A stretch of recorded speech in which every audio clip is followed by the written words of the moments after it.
I'm Carol Cohn, and welcome to Purpose 360, the podcast that unlocks the power of purpose to ignite business and social impact.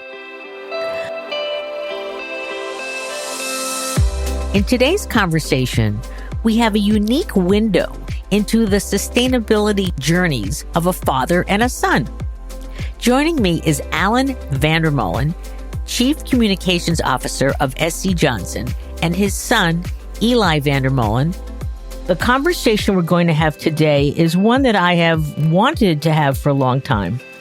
Alan is the Chief Communications Officer at SC Johnson. So welcome to the show, Alan. So happy to be here. Happy New Year. Thank you.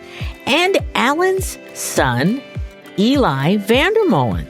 And Eli is tell me what year you are in school at NYU, Eli. Yeah, I'm a junior at NYU now. And you're based in New York, and Alan's based in Racine.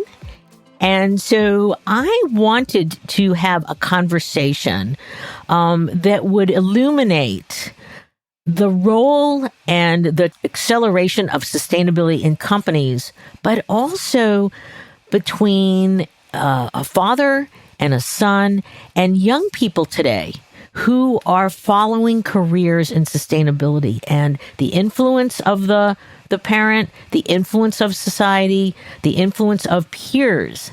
And so this is the first time we're doing this. I'm so excited about it because we're going to learn a lot.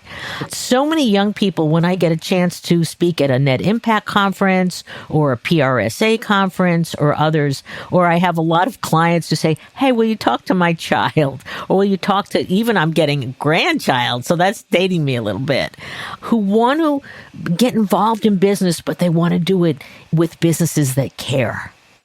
So I'd like to just start out with Alan first, then Eli. Just tell me a little bit about yourself, where you are in your career or the pursuit of your career, Eli. So we'll start with Alan. So again, thanks. It's great to be here. Started as a consultant and really started as communications about purpose from a brand lens, less so than a corporate lens. And now my journey is really about understanding sustainability as a business function and as a cross-functional business function and as a way of operating versus a way of playing brand offense or brand defense, depending on how you look at it. Eli, you're pursuing, you're in school, you're going to your third year. It's really an important time to declare what's a major and why. So just talk a little bit about your interest in sustainability and your college career. I'm a junior at NYU, and I'm declaring my major in public policy and minoring in environmental studies. The idea behind that is that I'm interested in getting involved in sustainability work, specifically on the most macro climate change level of sustainability work.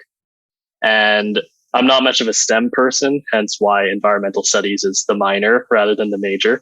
And I decided to major in public policy because I think that major and that education will help me develop the skills I need in order to affect change on that large level. Why is this important today? Why is it important for you? And then why is it important for the world? Well, I think it's important for both me and the world because if environmental issues aren't kept track of, the quality of human life is going to go way, way, way down very fast, and we won't be able to restore it to how it is today. I think it's as simple as that. I'm scared about that. I think the rest of the world should also be scared about that, and that's why it's important. And when you started school, you didn't start with this view. I think I had the idea that I wanted to major in psychology. It's always been a very persistent interest of mine, studying the mind, how it works, decision-making, those sorts of things. But when I came to university and I took some intermediate to advanced level courses, I found that the content didn't really resonate with me. So what I did was I sort of examined my values and my ethics, and I came to the very simple conclusion that I think everyone would come to, that helping people is good and not helping people is bad. So I decided to follow a professional path that would allow me to help the greatest number of people. And I think just numerically, climate change is the biggest issue facing our world. So that's what led me here. Alan, how do you feel when you hear your son talking about that? First of all, holy cow, did I really raise this kid? Is this my child? It's hard as a parent not to visualize your child as the one you used to come home to and maybe read with or play or what have you, right? And in particular, as he's now away for college, the intellectual growth is amazing in such a short time period. So just listening to him here now is a much different conversation than he and I have, say, 90% of the time. So I feel good about that. I also feel it reflects a lot of what we see in the marketplace and with young professionals on their expectations of their generation and their hopes for change in the older generation and indeed in the younger generation. So I think that it's a really exciting time to be a university student and to be, looking at entering the professional world in the not too distant future in terms of your ability to impact your organizations from a very early stage in your career. Much different than when I started. So I'd love to segue into when you said this is your first internal job. And also, I just want to say for our listeners that SCJ is a private company. And that allows you a different sort of set of filters and decision-making influences. So why is it important for companies today to truly have an authentic, and I say authentic all the time, commitment to purpose and sustainability? As you pointed out, we're privately held. Our current chairman and CEO, SC Johnson, is the fifth generation family chairman and CEO. And the company has always had a commitment to environmental conservation. Our sustainability practices as business practice has evolved out of the family's commitment to environmental conservation. So it's baked into the ethos of the company and the values of the company from ownership. And as a privately held firm, we also don't have shareholder pressure. We certainly have to balance profitability and sustainability because profitability allows you to have more sustainable practices, which by and large, at least today, are more expensive to implement. But the commitment as a privately held company is a lot easier, and it's authentic here because it's multi-generational. The one observation that I have broadly as a consultant and now in-house is there's a lot of corporate speak in this space. Net zero this, net zero that, 2050 commitments where the leadership of the company is going to be long gone by the time the date on those commitments comes due. And there's going to be very little accountability to the individuals making the commitments. And in a privately held company, in a family held company, that commitment holds true, which places a little extra pressure, I think, on us than, say, on some of our publicly traded counterparts. And that's not casting aspersions. It's just simply factual that there's a personal investment in this. You both brought up the word values. And I'd like to explore that further.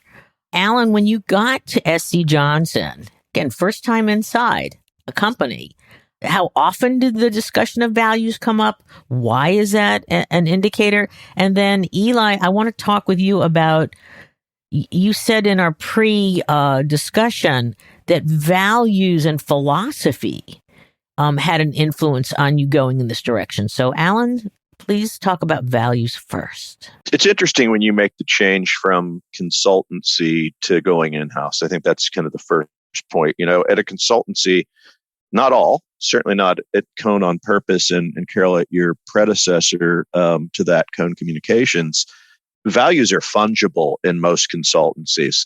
And in most, you can, let's say, bend your values to align with your desired client or client roster. That's just factual. I think in-house on the corporate side, values shouldn't be fungible. And at a family company, again, privately held company, values are long held and they're entrenched, and they're around the notion of transparency. They're around the notion of honesty. They're around the notion of doing what's right versus what's expedient as it relates to your people, as it relates to your communities, as it relates to your customers.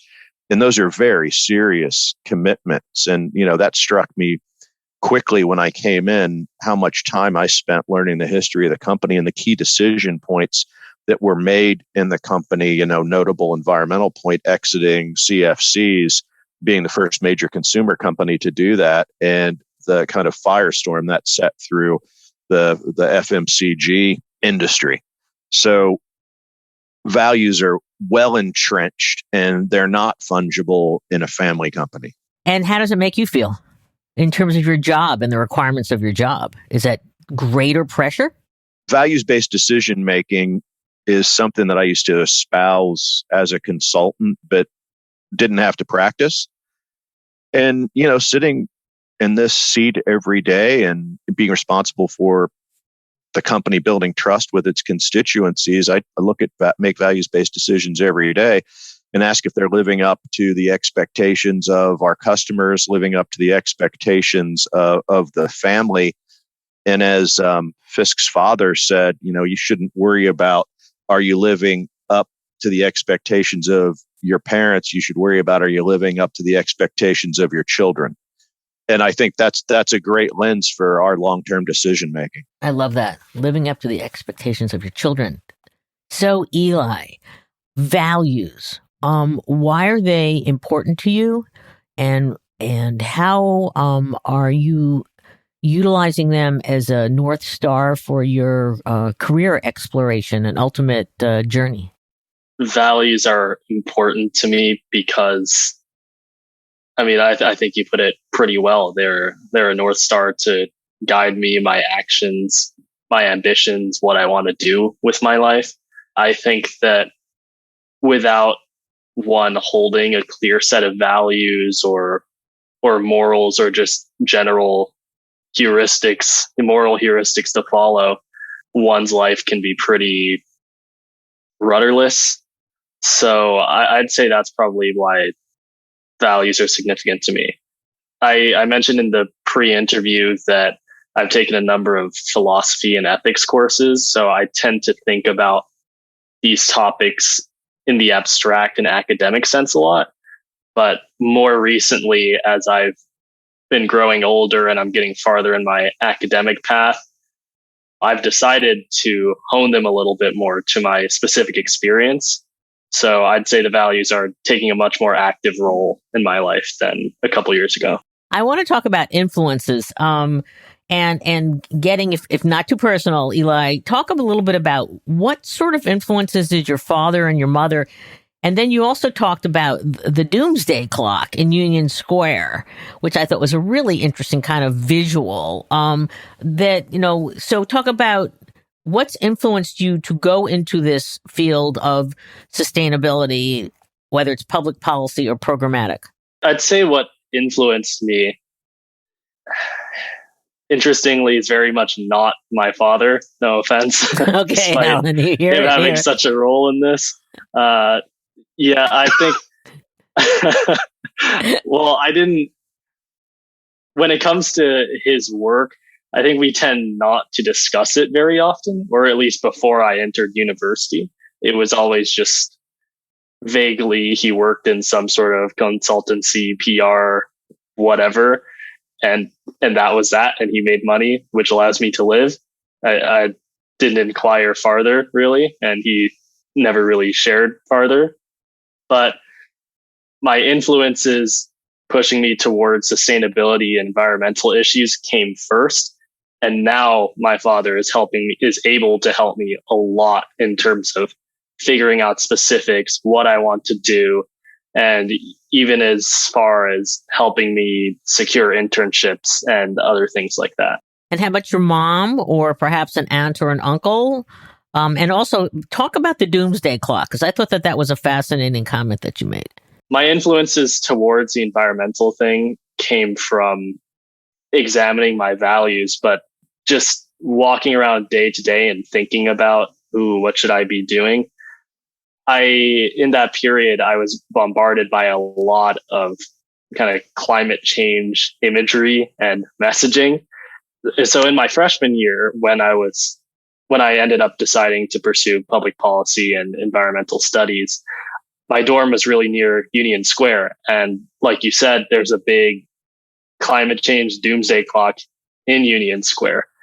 And I think, so my peers and I, we walk by it, close to every day. Having that big reminder of, hey guys, climate change is a serious issue that we probably aren't doing enough about. It resonated with me a lot at that time. Alan, can you talk a little bit about, I know I love the fact that you mentioned history, that when you got to SCJ, that you really dove into the history, you had to learn it, hear it, because it is 5 generations. And I'd like to ask you, what is happening in SCJ that truly is impressing you? Because they've got some significant commitments. You mentioned the CFC, but they also have a very significant commitment in Africa. And I'd love you just to share that with our listeners. Well, if we kind of up level a little bit, the company's purpose is a family company at work for a better world. And there are 4 components to that. A more transparent world, which relates to ingredient transparency, what goes inside of our products. A more sustainable world, a healthier world, and a world with more opportunity. And the opportunity piece translates into social and economic mobility for underserved communities. In the health pillar, which you've mentioned, we've made a commitment with a number of governments and NGOs in 7 countries across East Africa called the Great Lakes region of South Africa to eradicate malaria within this next 5 years. And that's putting our core competencies in primary research, in product development, and in public health partnerships to work to try to reduce the transmission of malaria and, in fact, eliminate it in the coming 5 years. So we're doing quite a lot of work in there through our Base of Pyramid group, which focuses on the world's poorest part of our population. And in particular, we're building health posts to reduce the time to diagnosis and treatment of malaria across the countries in East Africa, in particular in Rwanda and Kenya, expanding that work into Tanzania, in fact, this month. And, it's the belief of the company to apply its core competencies to the pressing issues of the world. And I think that word core competency is really important. We have a fundamental belief that there are issues that we should weigh in on and issues that perhaps we don't have the core competency to weigh in on. So we're very focused on issues where our core competencies can make an impact. So malaria eradication, potentially expanding that out to vector-borne. Also looking in the sustainability space with a real focus on plastics and reducing plastics usage, or increasing post-consumer recyclable plastics in our products, as well as innovating in refills, in concentrates, things that help reduce packaging overall. How well did you know about those initiatives before you got to SCJ? Because I want to talk about communications, and I want to talk about it at different levels. Communications in general with brands, communications to young people. So were you well aware? When I got the call from SC Johnson, I was like, hey, that's interesting. I'd done a little bit of work with them. I grew up in the Midwest, so I had a familiarity certainly with the company. But I started to do some homework to see if I would be interested in continuing my career with SC Johnson. And in particular, I spent a lot of time matching up the company's words with its actions. as it relates to the operations. So I looked a lot at ingredient transparency and their reporting on ingredients. I looked a lot at what they were doing in ocean-bound plastics in particular, and to increase PCR in packaging specifically. But what attracted me the most, Carol, was the company's goal, which is a measured goal, which is to be the planet's most trusted company. I've got a lot of experience in trust and understanding what builds trust beyond it being a word with no meaning. I place a high level of value on trust over reputation. And we could spend some time going through that if it makes sense. So I liked what I saw. And then I came in and I met the entire senior management team, and I sat down with the chairman and CEO, SC Johnson, twice for probably a total of 2 hours, maybe 2.5. And I was really attracted to what I heard and what I saw. I'm glad that you spent that time. And I think that I love that you said match the words with actions. So Eli, are there companies, setting aside SCJ, that you go, wow, they really walk the talk. They really put their purpose in action. So do any stand out for you, whether you use their products or their brands or their services at all? Honestly, I'm not the most informed when it comes to specific companies making good on sustainability promises and whatnot. So that might be a better question for my father. But I will say that I think it can be tricky for consumers like me who aren't the most educated in all of these, but still want to purchase sustainably, consume sustainably, etc. Because I think sustainability is very marketable, but it's often hard to tell what is legitimately helpful and what is just for show and is just another advertising method. So I'm glad you were very candid about that. So thank you. So let's give a little bit of a tutorial here to those companies with brands or services that want to market to your generation, or they want to recruit someone like you. So what would you suggest where they should communicate? Because I think you've talked about authenticity of the communications, but how might they reach you? I think that with Gen Zers and younger generations in general, there's a very jaded attitude towards a lot of corporate talk and corporate speak. So I think that the most effective way to maybe reach younger people in terms of recruitment or showing a genuine interest in sustainability and those sorts of things with communicating to younger people is to strip away the highly sanitized, highly targeted messaging, and instead prioritize communications and the creation of messages and videos that really show whatever that company is all about in a candid, non-BS sort of way. We appreciate authenticity a lot, and I think that Gen Zers in particular can see through fakeness very easily. And I think that's where a lot of the jadedness comes through, because there are so many people, there are so many corporations using very clearly targeted Gen Z talk that we can see right through. Thank you. That's really important. And I'm curious about where would you get the most trusted, as Alan talked about, information? Is it just in your social media feed? Is it in your personal conversations? Because people still have personal conversations, your peer groups. A lot of people are saying, oh God, you got to say it on TikTok, because that's where it's got to happen. Just curious about, again, you giving guidance to all these communicators out there about how do they reach you in an authentic way?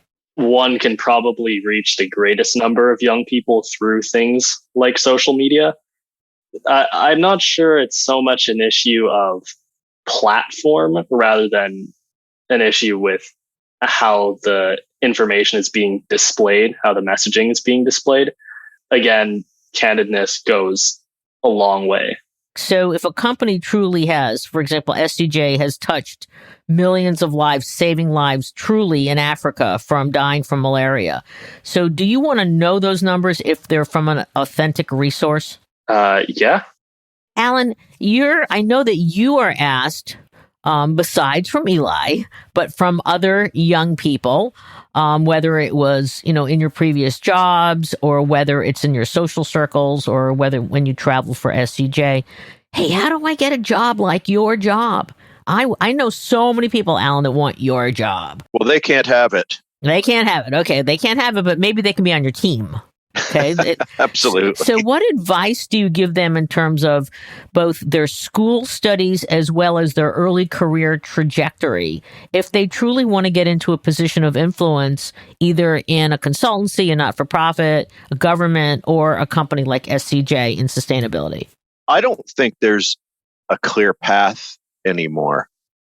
I'm always interested in people that have a well-rounded education, well-rounded exposure. And when I say that, I'm interested in people that have taken some psychology, to Eli's earlier point. I'm interested in people that have taken some philosophy, that understand human behavior. Because at the end of the day, these roles, the kind of roles I've had and that I'm in now, are about trust. And trust is about building relationships with the many stakeholders that are key to your success. And it's a test of, do those stakeholders believe you're going to act in an appropriate way in the future? So if they trust you, they're more likely to come to work for you. They're more likely to buy your products. They're more likely to, on the regulatory side, list your products, et cetera, et cetera. So I think trust is a core competency, or at least a fundamental understanding of trust and how to earn trust is something that I look at. The other thing I look at is, it turns me off to hear people say communication and message. Those things turn me off. What I'm really interested in is very specific engagement with stakeholder groups and with individuals, and engagement around issues and topics of product efficacy or what have you that are important to those stakeholders. That's what I'm interested in, is people that understand engagement and engagement as a path to building trust. That's very, very good advice. Are there, Eli, the type of courses that you're going to be taking in the next 2 years? You're talking public policy, you're talking ethics.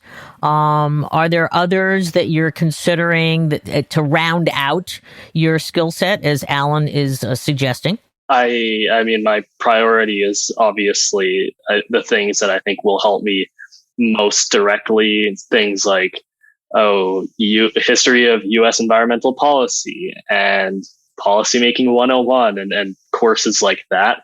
But I mean, like my dad said, I think that there is a lot of value in taking things that are more kind of peripherally related, so to speak.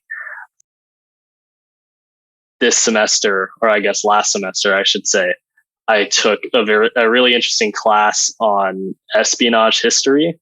So I don't want to join the CIA or anything. Okay. But I thought that was a very interesting course, just in terms of learning how decisions are made with information.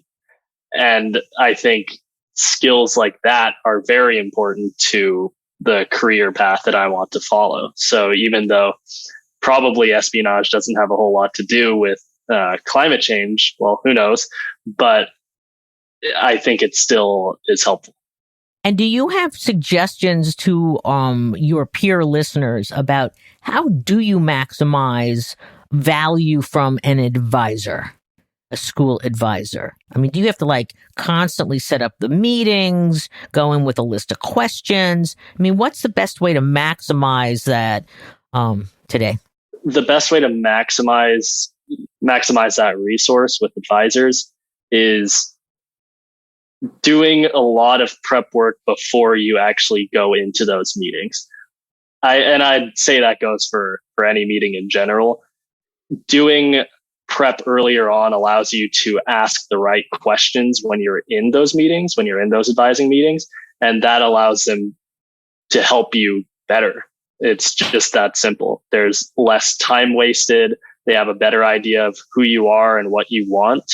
So I would say do the thinking beforehand and then get your questions answered and get the help during the meetings. Excellent. That's pretty wise. That's what I say to my colleagues. And so I think that maybe that's a little bit of rub off from Alan.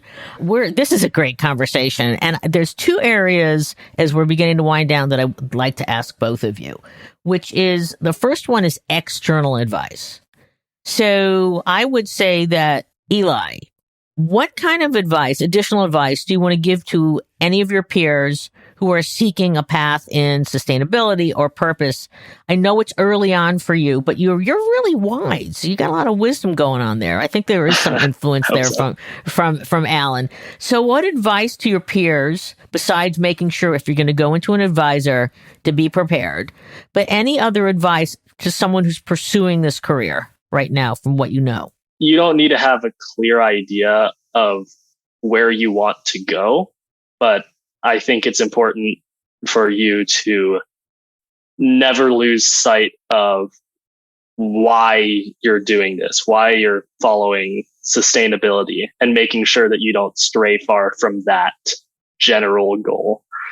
For example, if you're really focused on making a positive change regarding like climate change, try to make sure that the courses that you're taking or the jobs that you're pursuing kind of pertain to that work. Because I think that, and this is advice that I myself am trying to follow, I think it's very easy to get swept up in the machine, swept up in the flow, and lose sight of your goals and end up spending a lot of time on something that is not what you wanted to be doing in the first place. And there's a lot of distractions. So I always say focus is your friend. So that is really wise at a very young age. Alan, this is a father-son talking about sustainability in their lives. What advice would you have for other of your peers who may be having a conversation with their son or daughter or niece or nephew who want to pursue a career in sustainability or purpose? What advice would you have to your peers to help their younger charges? First of all, I think it starts at home, right? Today, there's a real opportunity for parents to start sustainable behaviors in a meaningful way at home. Things as simple as recycling and working with your kids so they can identify the packaging that's recycling when they're at retail, helping them understand how to sort their garbage at home, helping them understand how to take advantage of a very weak recycling infrastructure in the United States, a stronger recycling infrastructure in Europe. But I think building awareness with your children early that climate is indeed an issue, and the sustainability of the planet, its ability to sustain its 8-9 billion people is a real issue. So I think bringing some light to that at home early is important. The other thing that I think is really important is get your kids out in the community.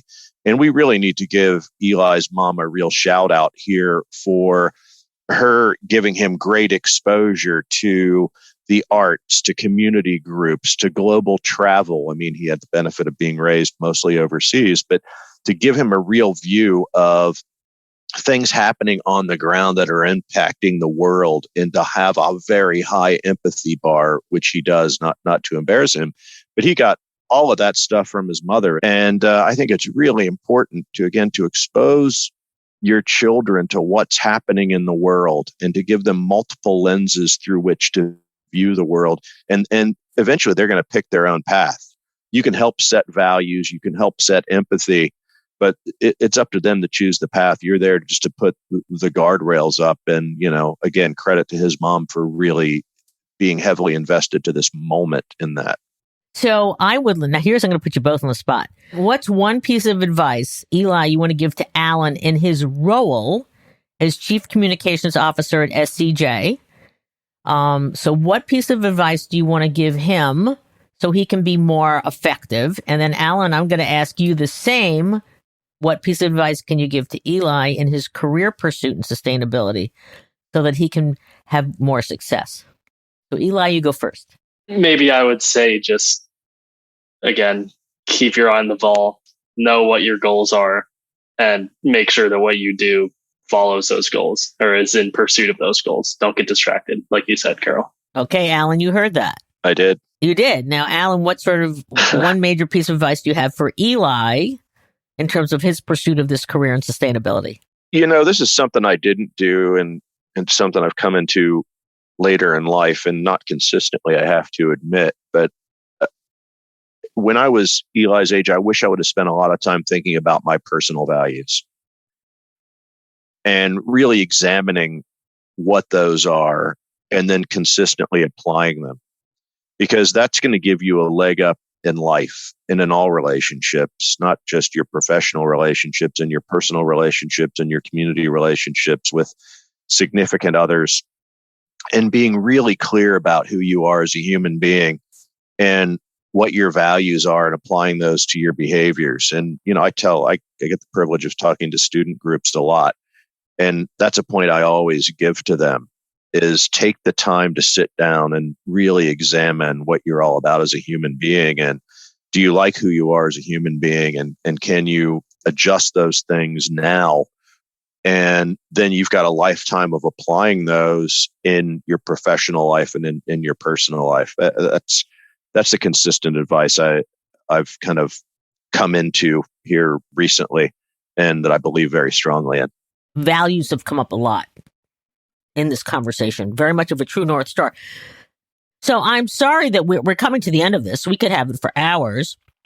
We can have you, maybe I'll have you both back on every year to see how you advance. We'd love that would be great. Cool. So on one, Eli, I didn't ask you, do you know what kind of career or industry you want to go into yet, or is it too early? I think it's a little bit early for that. Vaguely, I want to be on the policy making side of it, like collecting data and analyzing it, figuring out what needs to be done. I think that is what appeals most to my skill set and sensibilities. But on a more granular level, I'm not really sure yet. Lastly, I always turn it over to my guests to say, what haven't I asked you? What would you like to leave our listeners with? Advice, a question, an inspiration? I don't think it's something that you haven't asked, Carol. I think most of the people that are listening, I'm assuming, are professionals or students who are pursuing careers in sustainability or purpose. I think that there's a real risk today, and I see it every day, of purpose washing. And Eli referred to being authentic when you're, I would say, making claims. That's not his words, but when you're making claims, be authentic in those claims. And I think there's a real danger of us going down a purpose washing path today. And I think it's particularly important to understand what your purpose is as a brand or as a corporation, how you apply that in your business operations, just not only in your marketing claims, and then making sure you're true to those things, because I think there's great risk there. The other thing on a corporate level I would suggest is, and also for NGOs who may be listening, is sustainability is a very loose term and it's not well understood. And I read headlines with sustainability in them every day, and there's many, many definitions. I think that we have responsibilities as communicators in positions of influence in the corporate world, in the NGO world, and indeed in the government world, to start to get more granular in what we mean when we say sustainability and what we are doing in our organizations and what we can help consumers to do. Because actually, it's not consumers' responsibility. It's the responsibility of corporations, of governments, and NGOs to drive, not dialogue, but to drive action and make it easier for consumers to take action. Very well stated. Eli, I'm going to give you the last word. I agree with everything my dad just said. I do think that it's on the producing side rather than the consumption side to really drive change. But despite that, I'd say to young people and all people that know that climate change and environmental problems are an issue, but aren't really doing anything about it just from inertia. I was one of you. I'm trying to get out of that inertia. I'm doing my best. I think that it's very daunting to try and break that habit that one's in of just going, oh, wow, it's really hot this winter day, huh? And leaving it at that. But I would say to those that are daunted, you don't have to do everything. You just have to do enough. You don't have to do everything because it's very overwhelming, but you just have to do enough. So I want to thank you, Alan and Eli. This has been a wonderful and illuminating conversation. I am going to invite you back. So maybe you will be my New Year's tradition. Sure. We'd love to be back. Yeah. So you're going to be this continuing story. So I think this was great. I'm thrilled. It was an experiment, but I think it was a great experiment. You two are very interesting as a father and a son, as individuals who truly do care about the world and want to see a better place. Carol, thanks for doing what you're doing and what you've done for a lot of years. A huge impact. And I hope you know that and appreciate it every day. Well, I thank you. It's always nice to hear. And I want you to travel safe and do. You've got a big vision for Africa and malaria. So I want you to stay on that path, as well as your path to try and deal with the plastics crisis. And Eli, I am totally convinced, because I meet so many young people, it's not because Alan's on the phone, that you are going to be just a star. Your values that are driving you, and your real commitment to focus, that's really smart. And I meet a lot of adults in multiple generations who don't get that. So I know, since that is a constant for you, you will be very, very successful. Thanks. I hope so. Employers, please hire me. There you go. I promise I'm smart.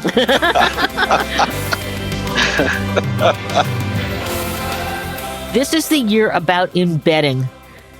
It's no longer, as Alan said, it's about authentically living, breathing, doing the work. And you can see that you need people like an Alan VanderMolen and the next generation's Eli VanderMolen, that they're really committed to this. So if you have the right people and you've got the right North Star, I do say that there's a lot of promise that we will help with climate change and some of the other huge social ills around the globe. So thank you so much for the VanderMolens. And thank you to our listeners. Don't forget to go to wherever you listen to your podcast. Give us a rating. Getting more stars, hopefully 5 stars, gets us up into the list of business podcasts. And we want more people to really share in all this wisdom and conversation. So thank you very much.